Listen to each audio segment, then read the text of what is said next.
Good evening, my fellow citizens.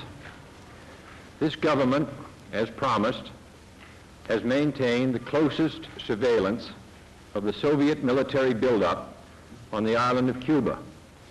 Within the past week, unmistakable evidence has established the fact that a series of offensive missile sites is now in preparation on that imprisoned island.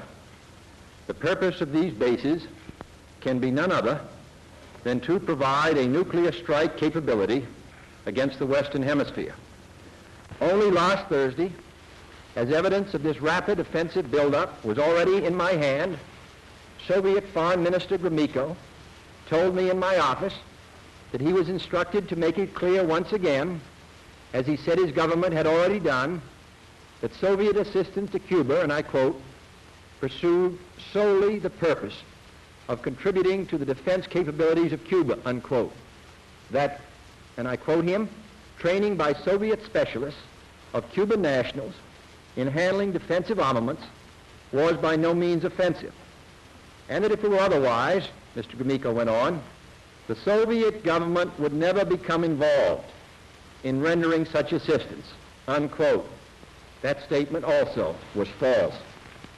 Acting therefore in the defense of our own security and of the entire Western Hemisphere, and under the authority entrusted to me by the Constitution, as endorsed by the resolution of the Congress, I have directed that the following initial steps be taken immediately.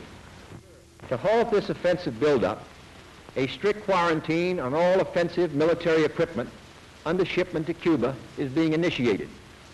All ships of any kind bound for Cuba, from whatever nation or port, will, if found to contain cargoes of offensive weapons, be turned back. It shall be the policy of this nation to regard any nuclear missile launched from Cuba against any nation in the Western Hemisphere as an attack by the Soviet Union on the United States, requiring a full retaliatory response upon the Soviet Union. I call upon Chairman Khrushchev to halt and eliminate this clandestine, reckless, and provocative threat to world peace and to stable relations between our two nations. I call upon him further to abandon this course of world domination and to join in an historic effort to end the perilous arms race and to transform the history of man. Our goal is not the victory of might, but the vindication of right. Not peace at the expense of freedom, but both peace and freedom here in this hemisphere, and we hope around the world. God willing, that goal will be achieved.